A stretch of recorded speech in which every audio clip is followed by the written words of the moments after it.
exactly sure what all of their complaints are. We have heard them talk about how this election is being stolen from the president. We have heard them talk about the use of Sharpies in the election. We checked into that. Some of them were saying that they used Sharpies and they were given Sharpies during their election process, and that invalidated their vote. That appears to be not the case at all. In fact, election officials say oftentimes those Sharpies worked better, and they have been told to use those Sharpies because the ink dries faster. So the officials here have assured us that all those votes are going to be counted.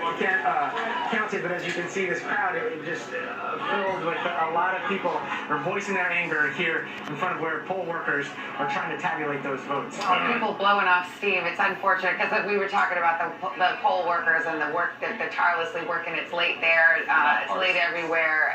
Partisans, leave them out of it. Well, the majority to the Democrats in the Senate would be a game changer for the Biden administration.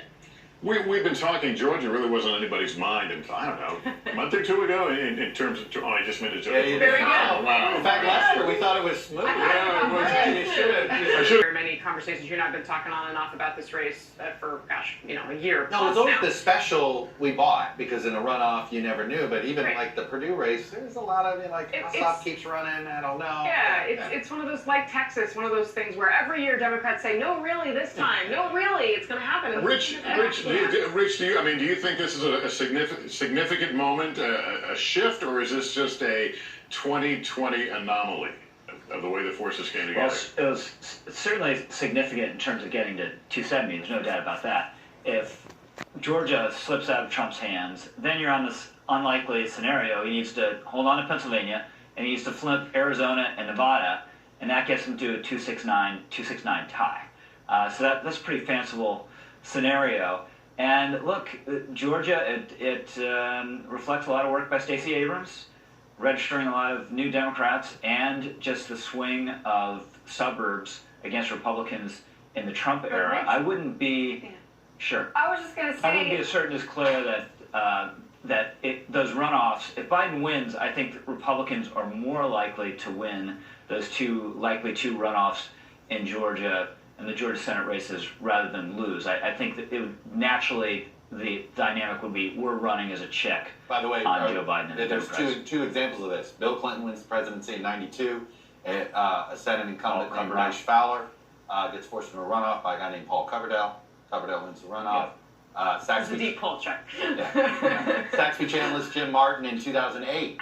That was a shocker. Nobody was talking about that Senate race, ended up in a runoff, and it was a blowout. But what we've never had, Rich, and this is where it has never been a Democrat in one of these runoffs, an African-American Democrat is certainly somebody with the persona of Reverend Warnock. And that's something, in talking to Republicans in Georgia who said to me, that makes them very nervous, because what has been the secret of their success in surviving runoffs is there hasn't been an enthusiastic Democratic get out the vote effort, particularly among African Americans. That could change with Raphael Warnock. Yeah, could be.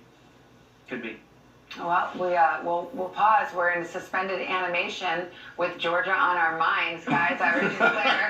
I should have. I'm just kicking myself. No, I think Are you going to start singing Eagles lyrics with Arizona? Right? Perhaps. Winslow, Arizona? Yeah. You I love the Eagles. Let's go to Justice Correspondent Pete Williams and Stanford Law Professor and NBC News legal analyst Nate Persley. Professor Persley, you're just joining us. It's been a very dignified broadcast for the last 24 hours, but we're in the final stretch here. Let me start with Pete, because Pete, we've been talking about, I look at the legal picture here as having two tracks. One is the recount track, which we are likely to see in Wisconsin, and we'll see how it turns out in other states. Another is the lawsuit track. And it can be death by 1,000 cuts in the terms of the way we do elections. You have to file lots of lawsuits in lots of states on lots of issues, but what does it amount to? What's your take on the legal strategy that seems to be in the offing tonight, right now from the Trump campaign, potentially depending on what we see from a Biden campaign? Right. I think the lawsuits really don't amount to a great deal. They're sort of nibbling away at the margins, how ballots are being handled, whether observers are getting to watch them, whether machines are checking the votes, the signatures instead of people, whether people are given the chance to cure their mistakes on their ballot, and whether that was right or wrong. you know, the only one that's likely going to count is the one that could drag the Supreme Court into the election. And of course, that's already sitting there. It's the challenge to the Pennsylvania court order that was issued in December that extended the deadline for mail ballots until Friday.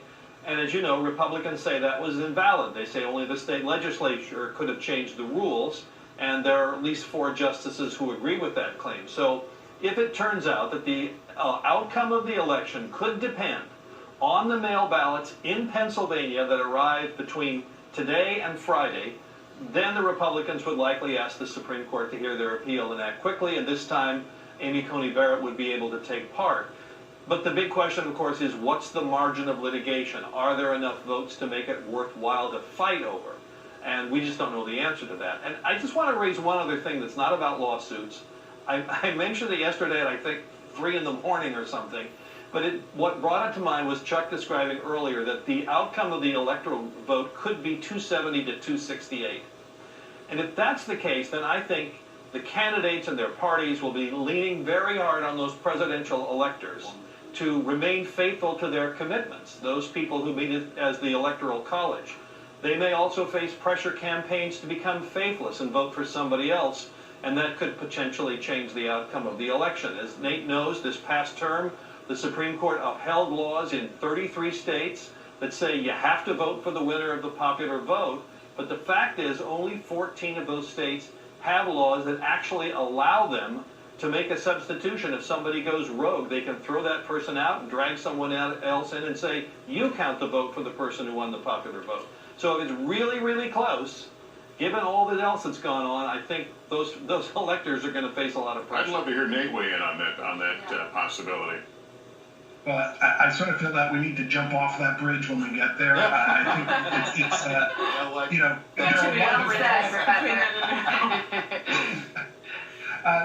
there's a lot between now and then.